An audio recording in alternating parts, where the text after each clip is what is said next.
Towards our last speaker, I would love to invite Mr. Azab Khoso. Please clap in for him.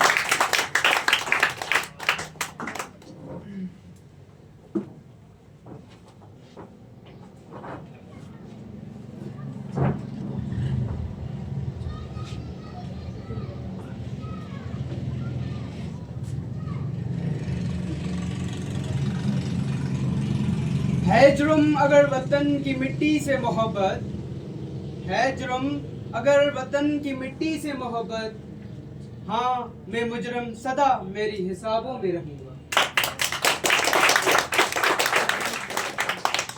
Starting with the great name of Allah Almighty, who is greatest, and Rahman and Rahim, who created me, you, and whole this world, said by the Holy Prophet Sallallahu Alaihi Wasallam.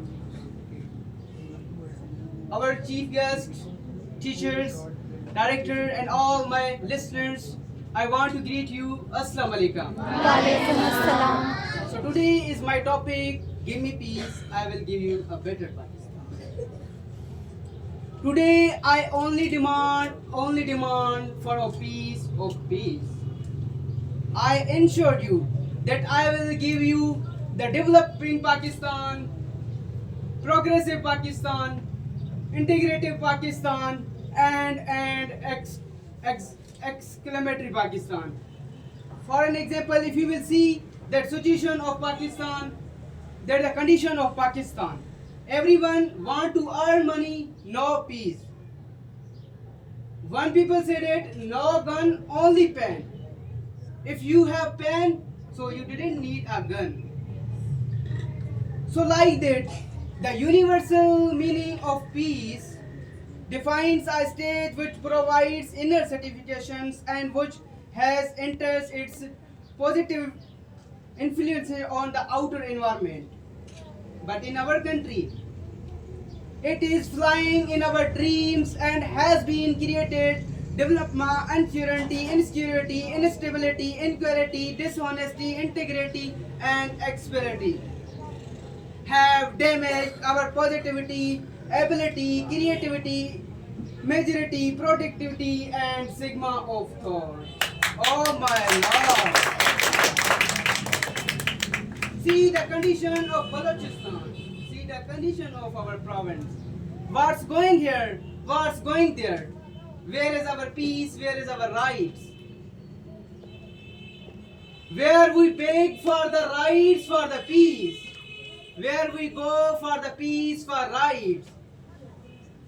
Where we should request to give me to the water, I will be alive. So Mr. President, are you ready to give me peace? Enable me. I will give you a great Pakistan. Great Pakistan. So always try, stand together. Don't leave others. If someone is being involved in your matter of your family member, of your provinces, of your country, whatever you have. So don't involve any other person. If one person said it, one stick can break, but two stick never can break. If we are alone, they will all break us. If we are together, no one can break us. But last not least, I dedicate some lines. अपनी हर सांस तेरे नाम करता हूँ, अपनी हर सांस तेरे नाम करता हूँ, ऐ वतन हम तुझे सलाम कहते हैं, सलाम कहते हैं. Thank you so much for listening to that. Thank you. Clapping for Mr. Fajaz. So he was our last speaker of today, Mr. Azab, who delivered his speech in front of us, and it was the presentation competition. Now moving towards our other stage, I would like to request our guest, our honorable guest, Sir Vakar, who has also the same degrees like me, B.Ed honors and AD. I have done my English from Sakkara IB University too. So he is as honored as your director. So I would like to request Sir Vakar for saying some words about this academy and how we are performing, and if there are any suggestions for us that how we can improve ourselves in order to give better education to our students. Please welcome in the round of your huge applause, Mr. Adika Karan, Mr. Vakar.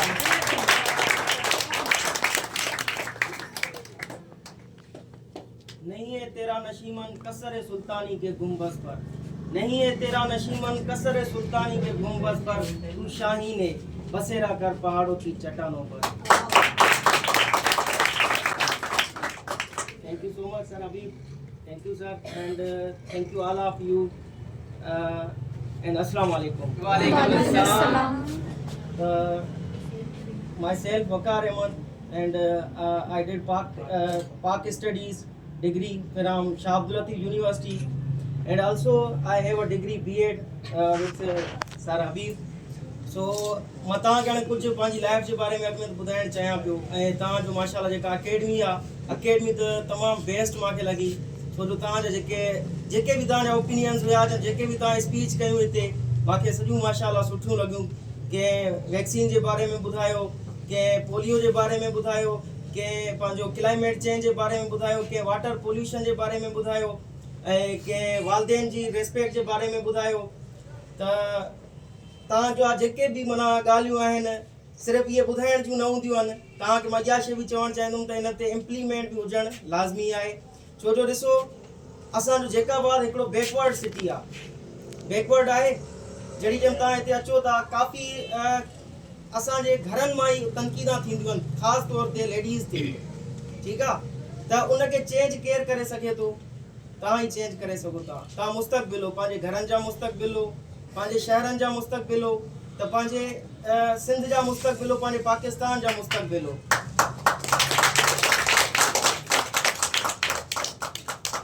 जेका बाद असांजो रस्तनि तां वञूं था गंद कचिरा हूंदा आहिनि, ॾिसंदा आहियूं असां बि, तव्हां बि ॾिसंदा आहियो, त उहे हाणे साफ़ सुथराई कीअं ईंदी? जहिड़ी टाइम असां पाण उन्हनि ते ॻाल्हाईंदासीं, असां लिखंदासीं। चवंदा त माण्हू ॻाल्हाए नथो सघे त काथे लिखे सही, लिखी नथो सघे त कंहिंखे ॿुधाए सही। छो जो हिकिड़ो माण्हू न त उन मां 5 ॿिया माण्हू ॿुधी करे थी सघे त उन्हनि मां कोई न कोई इम्प्लीमेंट उन ते आणे ऐं उन्हनि जे लाइ आवाज़ बि खणे। बाक़ी असांजा जेके बि हूंदा आहिनि, तव्हां जेके बि माण्हू तव्हांजे करेक्टर जे लाइ ॻाल्हाइनि था, तव्हांजे कंहिं बि तव्हां जीअं अचो था अॻिते करणु निकिरण जी कोशिशि कयो था, तव्हांखे पोइते करण जी कोशिशि करनि था, तव्हां उन्हनि खे इग्नोर कयो। Ignore all of them, just move word, ठीकु आहे। तव्हां पंहिंजे अॻिते लिखंदा रहो, माण्हू केतिरा कुझु सोचनि था, कंहिंजी सोच सां का शइ तब्दील नथो थी सघे जेसि ताईं तव्हां पाण का शइ तब्दील नथा करणु चाहियो। जॾहिं तव्हां पाण तब्दील कंदो कहिड़े बि मुआशिरे खे, कहिड़े बि माहौल खे, तव्हां कहिड़ो बि तव्हां पाण खे एनवायरमेंट आणणु चाहियो था, छो जो ग़लति ऐं सही तव्हां पंहिंजे घर ॾों सिखी अचो था, तव्हांखे माण्हू थोरा ई सेखारींदा इहा शइ। तव्हांखे जहिड़ी टाइम घर ॾे उहा शइ चवनि त बाबा हे तव्हां ग़लति कयो था, पोइ उहा शइ तव्हांजे लाइ ग़लति आहे ऐं उनखे साइड में करे तव्हांखे जेका शइ घर वारा चवनि था उन साइड ते लॻी पओ। बाक़ी माहौल में माण्हू छा ॻाल्हाए थो, चवंदा आहिनि त अगरि जेकॾहिं टिकटॉक जी अगरि ॻाल्हि कजे त मां जहिड़ी टाइम नयो स्टार्ट कयुमि त मूंखे ई माण्हुनि वोटिंग करणु शुरू कई। मूंखे काफ़ी माण्हुनि ॻाल्हायो, घटि वधि बि ॻाल्हायो, मां चवां पियो ठीकु आहे ॻाल्हायो, को मसइलो न आहे। ऐं जंहिं माण्हुनि जे लाइ मां ॿुधियमि न त मुंहिंजे लाइ ग़लति ॻाल्हाइनि था त यकीन कयो उहे मुंहिंजे दुकान ते अची करे मूंसां गॾु सेल्फियूं कढाए पंहिंजी प्रोफाइल में हणनि पिया, ठीकु आहे। त हाणे ॾिसो मां त जस्ट उन्हनि जे वाक़ितो न ॿुधियो, मां उन्हनि खे हालांकि मूंखे ख़बर हुई वाक़ई मूंखे ॻाल्हाइनि था, मां बीठो हुयमि उन्हनि खे, मां उन्हनि खे जवाबु कोई बि न ॾिनो। जहिड़ी टाइम मूंसां सेल्फी कढाइण आया पोइ मां उन्हनि खे जवाबु ॾियां पियो, मां चयो ॾिसो हाणे तव्हां मूंखे ॿुधायो पिया हिननि जे लाइ ग़लति, हाणे तव्हां ग़लति हो या इहे ग़लति आहे, तव्हां मूंखे सिर्फ़ु हिननि जे लाइ ॿुधायो बाबा हे तुंहिंजे लाइ ग़लति करनि था। माण्हू सिर्फ़ु ॻाल्हाए ई सघंदो आहे, कंहिंजो कुझु बिगाड़े न सघंदो आहे।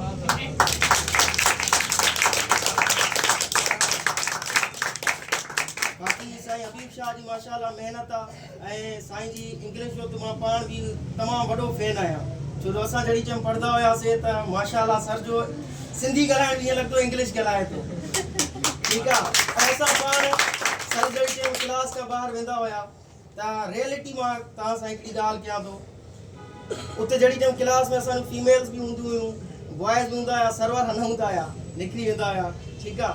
पोइ असां माना इन्हनि खे फॉलो करण जी कोशिशि कंदा हुआसीं त हाणे असां कीअं ॻाल्हायूं, पोइ सर जहिड़ी टाइम ॻाल्हाए वियासीं कुझु इंग्लिश कुझु सिंधी कुझु उर्दू कुझु सराइकी कुझु बलोच दोस्त हूंदा हुआ बलोची हणंदा हुआ माना असां ट्यून सर वारो रखंदा हुआसीं ॼाणी वाणी त असां ईअं सिखी सघूं का शइ ॻाल्हाए सघूं छा आहे हिकिड़ो माण्हू जहिड़ी टाइम तव्हांखे जंहिंमें तव्हां इम्प्रेस थींदा हो तव्हां उन जहिड़ो थियण जी कोशिशि कंदा हो असां सर मूं बाक़ाइदा इम्प्रेस थियूं पिया तंहिंजे करे असां कोशिशि कयूं पिया त सर जहिड़ो थी सघूं पर सर जहिड़ा थी त न सघियासीं तव्हां सर जा स्टूडेंट थियो असां सर जा दोस्त थियासीं ठीकु आहे त अहिड़े ई लिहाज़ सां माना माशाल्लाह इहा बि असांजे लाइ बि ख़ुशनसीबी आहे जो असां अॼु गॾु आहियूं तव्हां हिते गॾु आहियो ऐं सर बि असां सां गॾु आहे त माशाल्लाह हबीब इंग्लिश अकेडमी आहे हिन जे लाइ मां वर्ड्स इहे ई चवंदुमि त हिन जा मां कुझु ब्रांचिस बि ॿुधियूं हुयूं जेके कुझु टाइम पहिरियों त इनशाला हिन ब्रांच जे लाइ जेके ॿियूं ब्रांचिस आहिनि उन्हनि जे लाइ मां बि दुआ गो आहियां तव्हां बि दुआ गो थियो त इनशाला हे कामयाबु थींदा बाक़ी इनशाला मुलाक़ातूं बि थींदियूं रहंदियूं ऐं उनखां अलावा जीअं सर जा काफ़ी स्टूडेंट्स हिते सर ॿुधाया जेके असांखे ब्रीफ करे त कोई कहिड़ी जॻह ते बीठल आहे कोई कहिड़ी जॻह ते पहुतो आहे कोई कंहिं पोस्ट ते पहुतो आहे त इहा रियलिटी आहे जीअं तव्हां अॼु हिते बीठा हो त तव्हांजे दिमाग़ में कोई न कोई ख्वाबु हूंदो सर सिर्फ़ु तव्हांखे उहो ब्रीफ करे सघे थो सर तव्हांखे ब्रीफ करे सघे थो उन जी तरफ़ वञणु तव्हांजे मथां आहे त बाबा तव्हां कहिड़े तरीक़े सां वञो था अॻिते वञण जे लाइ तव्हांखे पाण क़दम अॻिते खणणो पवंदो सर क़दम खणी करे ईअं अॻिते न रखंदो हा बाक़ी जेके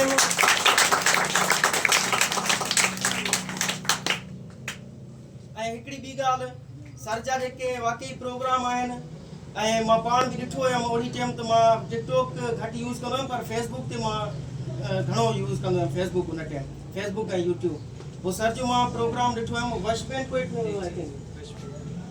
शेर मोहम्मद मुगेरी भी इनवाइटेड हुआ चीफ गेस्ट या पोइ इहो बाक़ाइदा हिकिड़ो प्रोग्राम हुयो जॾहिं असां इहो ॾिठोसीं त इहो पूरे जैकाबाद में हले पियो त बाबा हबीब शाह हे प्रोग्राम करायो आहे हबीब इंग्लिश अकेडमी जे तरफ़ां हे प्रोग्राम रखियो वियो आहे ऐं सिर्फ़ु मां हिकिड़ी जॻह ते न खोड़नि जॻहनि ते हे त असांजो शहर आहे शहर में त नालो हूंदो आहे छो एजुकेशन आहे एजुकेशन जे हवाले सां असांखे हिते ॿुधायो वञे पियो त बाबा हे अकेडमी आहे ऐं हिन अकेडमी जो हे प्रोग्राम रखियो वियो आहे पर मां अलीपुर ॻोठ आहे अलीपुर वारे ॻोठ में वियुमि त उतां बि हिकिड़े छोकिरे जो स्टेटस लॻल हुयो व्हाट्सअप ते त हे हबीब इंग्लिश अकेडमी आहे असां हेॾो वेंदासीं ॻोठ वारा पढ़ण जे लाइ त हिते प्रोग्राम बि सुठा थियनि था छो जो हक़ीक़त ॻाल्हि इहा आहे एजुकेशन त असां हासिलु करे वञूं था किथां बि घुमंदे थी वञे थी हासिलु पर अहिड़ी एक्टिविटीज़ ऐं उनखां अलावा तव्हांखे जेका स्पीच जीअं कॉम्पिटिशन थियनि था इहे छा हूंदा आहिनि त इहे तव्हांखे अञा वधीक कॉन्फिडेंट ॾींदा आहिनि कॉन्फिडेंट इंसान जो ई हूंदो आहे उहा शइ जेका तव्हांखे अॻिते वठी वञी सघे थी बाक़ी सिर्फ़ु ॻाल्हाइण सां सिर्फ़ु पढ़ण सां ऐं सिर्फ़ु लिखण सां बि कुझु न आहे कॉन्फिडेंट तव्हांखे हिते मिली सघे थो कॉन्फिडेंट जे लाइ इहे प्रोग्राम तव्हांजा रखिया वञनि था तव्हांखे हिते डाइस ते असां जहिड़ी टाइम वियासीं शुरू में असांखे सर तनवीर पढ़ाईंदो हुयो साईं वारा वरी बाद में आया सर तनवीर जे दौर में त हुयो ठीकु आहे त उते सर तनवीर असां जहिड़ी टाइम शुरू में वियासीं त मूंखे एतिरो कॉन्फिडेंट न हुयो जो मां हिन तां उथी करे हेसि ताईं अचां अहिड़ा टीचर्स हूंदा हाणे सर वारा उन्हनि खां पढ़ी आया आहिनि सर वारा उन्हनि खां सिखी आया आहिनि ऐं सर वारनि जो हाणे कॉन्फिडेंट असां जेको ॾिसूं था त उन टाइम बि सेम कॉन्फिडेंट हुयो हिन टाइम बि सेम कॉन्फिडेंट आहे ऐं तव्हांखे काफ़ी शयूं सिखण जे लाइ सर खां मिलनि थियूं त तव्हां सिखी वठो छो जो वक़्तु आहे इंसान जो वक़्तु हिकु करो न हूंदो आहे न ई हिकु करो बीहंदो आहे इहो जहिड़ी टाइम गुज़री वेंदो आहे न पोइ इंसान खे अहसासु थींदो आहे त वक़्त में असां छा हुयासीं छा करे आयासीं हाणे असांखे छा करिणो आहे जहिड़ी टाइम तव्हां इन शइ खां गुज़रो था त इन शइ खे पकिड़े बीहो हे हाणे वक़्तु हले थो इन वक़्त जे हिसाब सां हलो ऐं इन वक़्तु मुताबिक़ हलो त बाबा हितां असां आया आहियूं त हितां असांखे छाजे करे अचूं था ऐं हितां असांखे छा सिखणो आहे ऐं पंहिंजो माइंड सेट कयो छो जो माइंड सेट तव्हांजी हिकिड़ी वॾी चवंदा आहिनि कामयाबी जी कुंजी अॻ में पंहिंजो दिमाग़ आहे तव्हांजी सोच आहे तव्हांजी सोच कहिड़ी आहे सोच अगरि जेकॾहिं तव्हांजी आहे त बाबा तव्हां अॻिते वञी सघो था अगरि सोच तव्हांजी हिकिड़ी नंढड़ी सोच रखो था त तव्हां ओतिरे ताईं महदूद रहंदव अॻिते न वधी सघंदव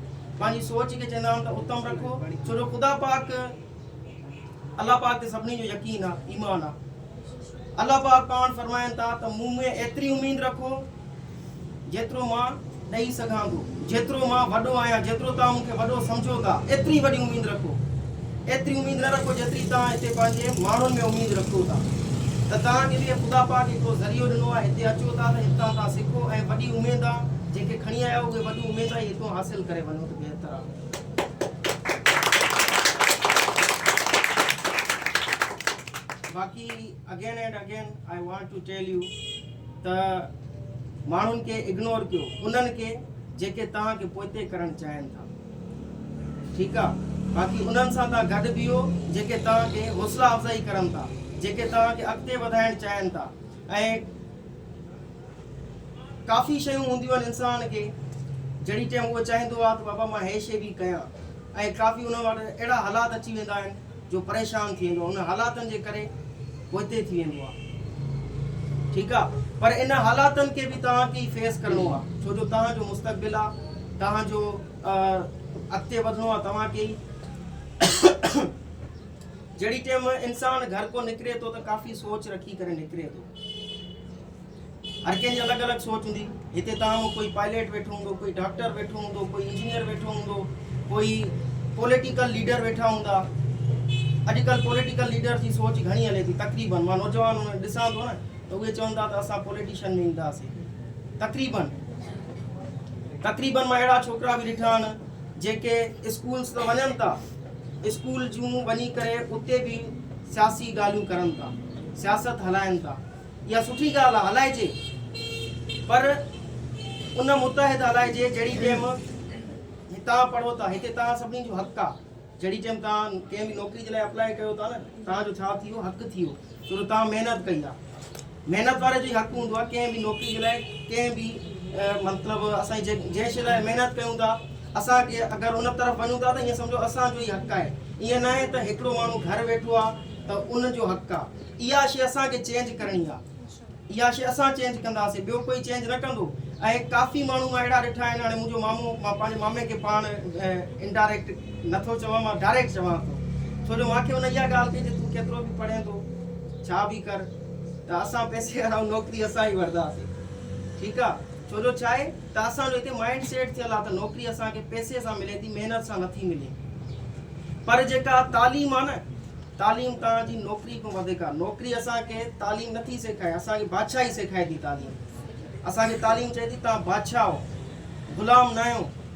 ग़ुलामी जी सोच असांखे तालीम ख़तमु कराए थी।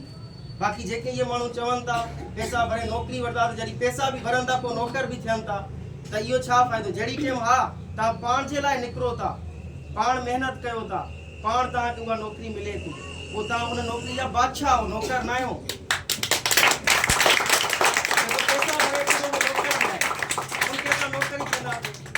इहा ई ॻाल्हि आहे। चलो थैंक यू सो मच। इंशाल्लाह ज़िंदगी आहे त वरी मुलाक़ात थींदी रहंदी। बाक़ी आड़िका जिंदाबाद। Habib's English Academy. जिंदाबाद। Thank you very much. Thank you so much.